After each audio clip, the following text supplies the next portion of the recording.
Assalamualaikum warahmatullahi wabarakatuh. Pagi ini Khazanah kembali menyajikan kepada Anda embun-embun ilmu yang terpendam dalam luasnya Khazanah Islam. Pemirsa, banyak orang meyakini bahwa kondisi dunia saat ini berada di ambang datangnya tanda-tanda besar kiamat, karena sudah sedemikian banyak tanda-tanda kecil yang bermunculan. Praktis, hampir seluruh tanda-tanda kecil kiamat yang disebutkan oleh Nabi SAW sudah muncul di zaman ini. Silang pendapat semakin berkembang, perang dan konflik semakin meningkat, kekacauan dan kehancuran moral mencuat, dan manusia menjauh dari akhlak agama. Berbagai bencana alam terjadi di seluruh dunia. Kemiskinan mencapai tingkat yang belum terlihat sebelumnya. Peningkatan besar angka kejahatan, pembunuhan, dan kekejaman di berbagai tempat. Rasulullah SAW bersabda, sesungguhnya pada saat dekat hendak terjadi kiamat, akan ada hari-hari di mana ketika itu kebodohan merata, ilmu diangkat, dan banyak terjadi al-harj. Yang dimaksud al-harj adalah pembunuhan. Hadis riwayat Bukhari dan Muslim. Maka kedatangan tanda-tanda besar kiamat hanya masalah waktu. Tanda besar pertama yang akan datang ialah keluarnya Dajjal. Namun berdasarkan hadis-hadis Nabi SAW, sebagaimana ditegaskan Imam Ibnu Katsir, sebelum munculnya Dajjal harus datang terlebih dahulu tanda penghubung antara tanda-tanda kecil dan tanda-tanda besarnya. Tanda penghubung itu adalah diutusnya Imam Mahdi ke muka bumi. Dia akan muncul dan dibaiat umat Islam. Dia muncul dan akan memimpin kaum muslim menegakkan keadilan dan menumpas kezaliman. Jika Imam Mahdi muncul, maka dunia telah memasuki babak baru yang menjadi tanda besar datangnya hari kiamat.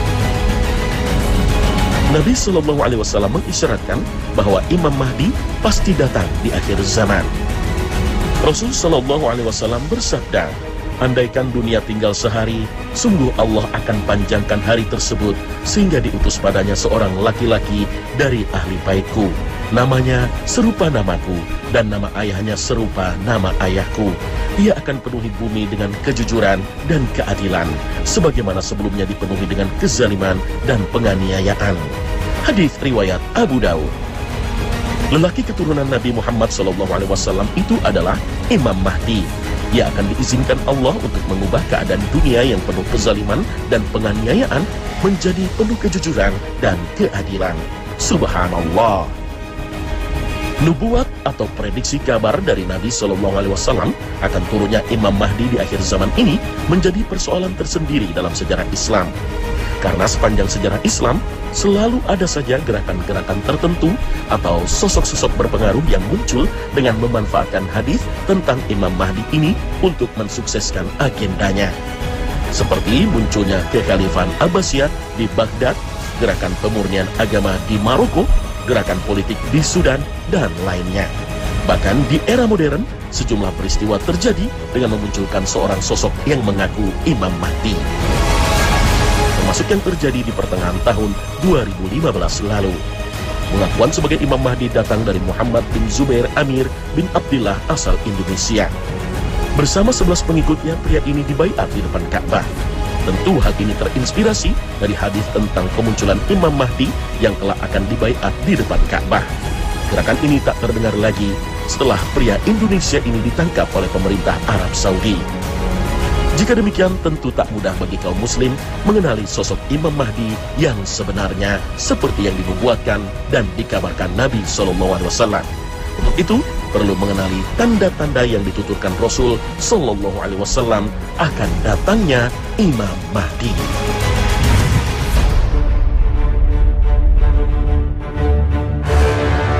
Pemirsa Khazanah, jika fakta sejarah telah memberikan kita pelajaran dengan munculnya sosok-sosok yang mengaku sebagai Imam Mahdi, lalu bagaimana kita bisa tahu mana Imam Mahdi yang sebenarnya? Apa yang menandai kedatangan Imam Mahdi? Dalam sebuah hadis, Nabi SAW memberikan gambaran umum indikasi kedatangan Imam Mahdi. Ia akan diutus ke muka bumi bila perselisihan antar manusia telah menggejala hebat dan banyak gempa-gempa terjadi. Kedua fenomena sosial dan fenomena alam ini telah menjadi semarak di berbagai negeri dewasa ini.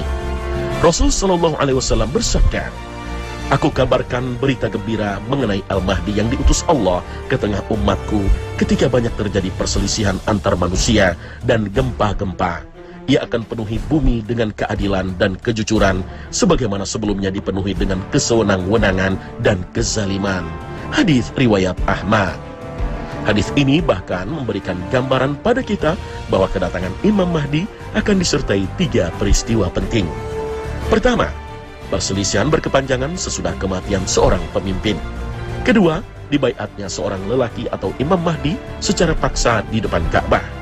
Ketiga, terbenamnya pasukan yang ditugaskan untuk menangkap Imam Mahdi dan orang-orang yang berbaiat kepadanya. Allah benamkan seluruh pasukan itu, kecuali disisakan 1 atau 2 orang untuk melaporkan kepada penguasa zalim yang memberikan mereka perintah untuk menangkap Imam Mahdi. Rasul Shallallahu Alaihi Wasallam bersabda, akan terjadi perselisihan setelah wafatnya seorang pemimpin. Maka keluarlah seorang lelaki dari penduduk Madinah mencari perlindungan ke Mekah. Lalu datanglah kepada lelaki ini beberapa orang dari penduduk Mekah. Lalu mereka membaiat Imam Mahdi secara paksa. Maka ia dibaiat di antara rukun dengan makam Ibrahim. Kemudian diutuslah sepasukan manusia dari penduduk Syam. Maka mereka dibenamkan di sebuah daerah bernama Al-Baidah yang berada di antara Mekah dan Madinah. Hadis riwayat Abu Daud. Tak sedikit orang yang meyakini bahwa indikasi pertama telah terjadi, yaitu perselisihan dan kekacauan yang timbul sesudah wafatnya seorang pemimpin. Siapakah pemimpin yang wafat itu? Wallahu a'lam. Nabi SAW tak pernah menyebut nama dan negerinya. Sekalipun kemudian para ulama kontemporer menduga-duga dengan menyebut beberapa penguasa di Timur Tengah saat ini. Kekacauan yang meningkat di sejumlah negara Timur Tengah dan dunia telah terjadi setelah kematian pemimpinnya. Namun tentu dugaan ini tak bisa dipertanggungjawabkan kebenarannya. Lalu bagaimana dengan konflik, kekacauan, dan peperangan di Suriah, Irak, dan Palestina yang tak kunjung berakhir? Apakah bisa diklaim sebagai pertanda akan datangnya Imam Mahdi seperti yang banyak diprediksi orang? Hal ini pun tentu tak ada yang bisa memberikan kepastian, karena konflik kaum muslimin dan keberadaan pemimpin-pemimpin zalim selalu ada di setiap zaman. Namun begitu, bila ketiga peristiwa seperti yang disebut Rasul Shallallahu Alaihi Wasallam telah terjadi, berarti umat Islam di seluruh penjuru dunia menjadi tahu bahwa Imam Mahdi telah datang diutus ke muka bumi. Panglima umat Islam di akhir zaman itu hadir, dan bila ini telah menjadi jelas, kaum muslim pun terikat dengan pesan Nabi Shallallahu Alaihi Wasallam. Ketika kalian melihatnya, kehadiran Imam Mahdi, maka berbaiatlah dengannya, walaupun harus merangkak-rangkak di atas salju, karena sesungguhnya dia adalah Khalifatullah Al-Mahdi. Hadis riwayat Abu Daud.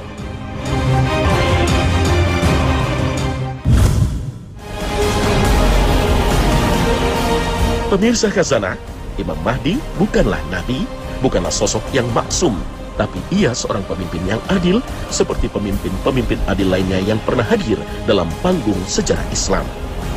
Hanya saja ia menjadi istimewa karena kemunculannya di akhir zaman dan mengawali tanda besar datangnya hari kiamat.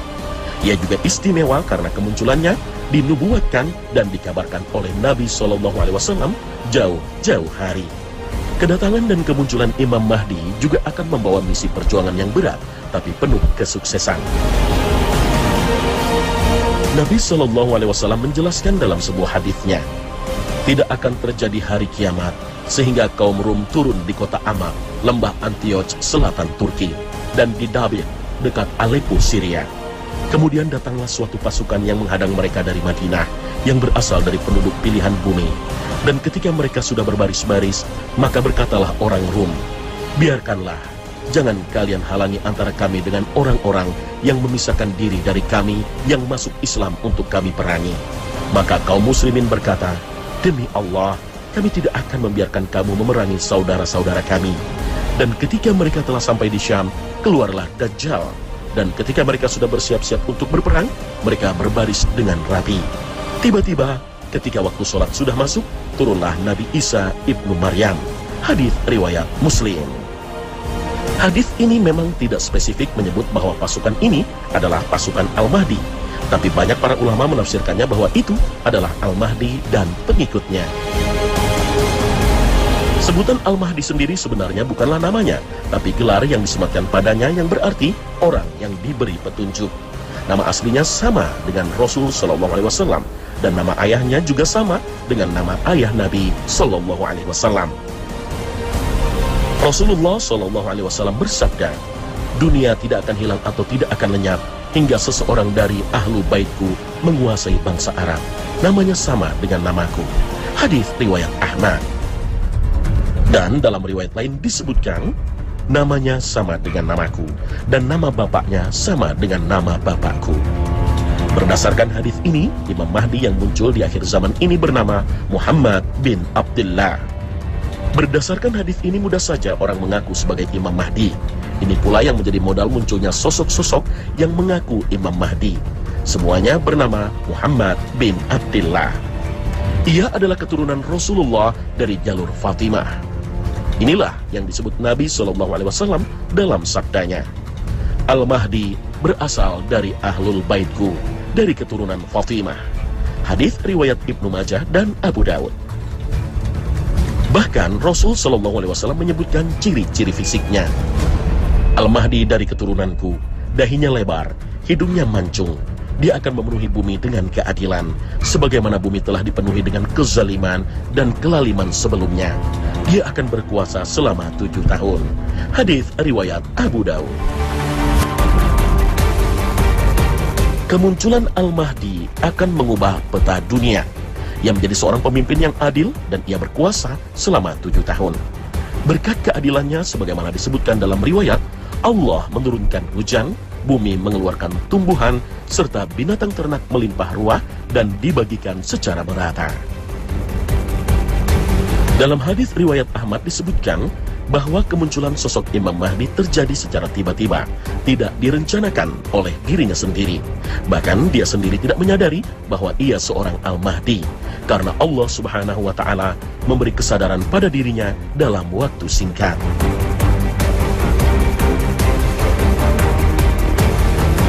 Saat itu ia sedang berada di dekat Ka'bah. Kemudian beberapa orang memintanya untuk dibaiat sebagai Imam Mahdi. Tapi awalnya ia menolak, lalu menerima setelah desakan orang-orang yang ingin membaiatnya. Setelah itulah Imam Mahdi akan berperan sebagai panglima perang umat Islam di akhir zaman, mengajak umat Islam untuk memerangi para mulkan Jabriyah atau para penguasa diktator yang telah lama bercokol di berbagai negeri-negeri di dunia.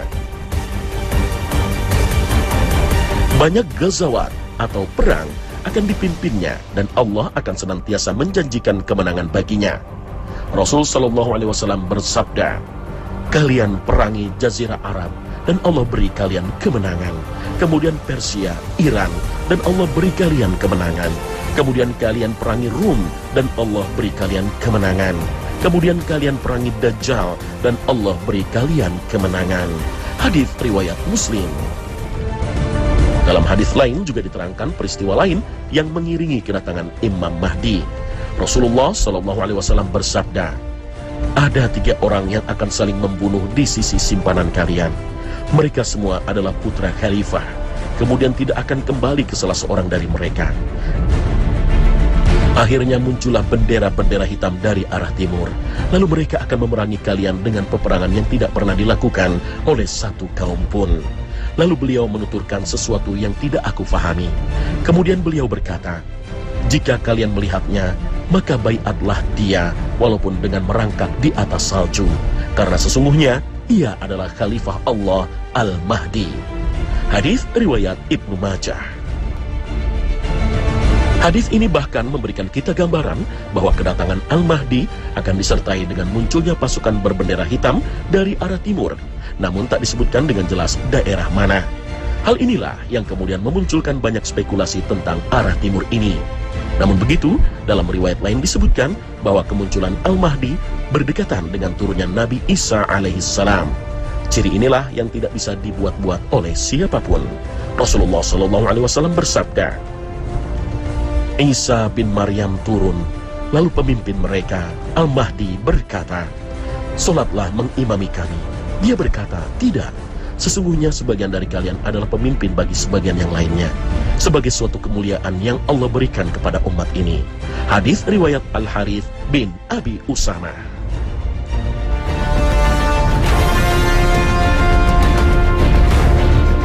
Penolakan Nabi Isa alaihissalam menjadi imam sholat saat itu mendapatkan perhatian banyak ulama.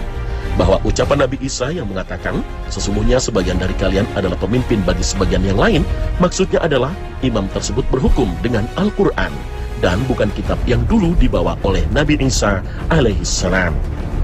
Ibnu Ad-Din menjelaskan, hal ini menunjukkan bahwa syariat Nabi Muhammad itu akan terus dipakai hingga hari kiamat. Artinya, Imam Mahdi akan menjadi imam atau pemimpin kaum muslimin ketika itu, termasuk pula Nabi Isa alaihissalam. Tapi Nabi Isa alaihissalam akan bermakmum di belakang Imam Mahdi dan akan mengikuti syariat Islam.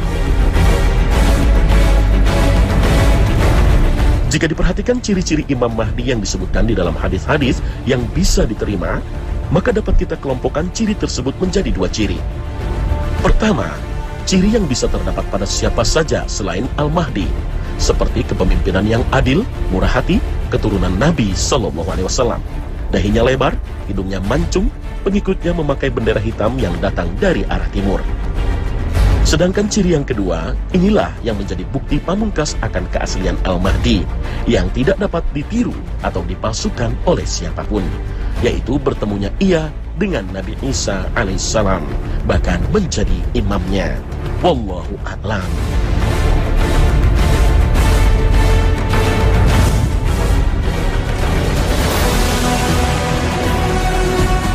Pemirsa Hasanah, riwayat yang membicarakan kemunculan Al-Mahdi adalah mutawatir, yaitu yang diriwayatkan dari jalan yang sangat banyak, sehingga mustahil untuk bersepakat dalam kedustaan, karena mengingat banyak jumlahnya dan kesolihannya, serta perbedaan tempat tinggal. Secara lafal, memang hadis-hadis tentang Al-Mahdi disebutkan dengan redaksi yang berbeda-beda, tapi menunjukkan makna yang sama. Inilah yang disebut dengan mutawatir maknawi, atau akurat secara makna. Ini menunjukkan bahwa kemunculannya mustahil untuk dikatakan dusta. Inilah yang ditegaskan sejumlah ulama. Imam Asy-Syaukani menjelaskan, hadis-hadis yang membicarakan mengenai kemunculan Imam Mahdi yang dinanti-nanti ada dalam 50 hadis. Di antara hadis tersebut ada yang sahih, hasan, dan dhaif atau lemah. Hadis yang membicarakan Imam Mahdi dipastikan adalah hadis sahih mutawatir tanpa keraguan sedikit pun. Begitu pula berbagai riwayat dari para sahabat tentang kemunculan Imam Mahdi amat banyak. Perkataan para sahabat ini dapat dihukumi sebagai hadis marfu, yaitu perkataan Nabi, karena tidak mungkin ada ruang ijtihad dari mereka dalam masalah ini. Namun yang seringkali memunculkan tanya adalah, bagaimana kita tahu bahwa saat Imam Mahdi benar-benar muncul, kita bisa yakin bahwa itulah Imam Mahdi yang dijanjikan Nabi SAW? Dengan banyaknya orang-orang yang mengaku sebagai Imam Mahdi, memang membuat banyak orang bertanya-tanya, karena celah untuk mengaku dan memunculkan Imam Mahdi selalu ada, seperti yang terjadi di sepanjang sejarah Islam sejak masa sahabat Nabi hingga di masa modern ini. Akan tetapi, ulama kemudian meyakinkan kita bahwa jika Al-Mahdi yang sebenarnya muncul, maka Allah Subhanahu wa Ta'ala akan memberikan keyakinan dan ketetapan hati pada kaum muslim. Wallahu a'lam.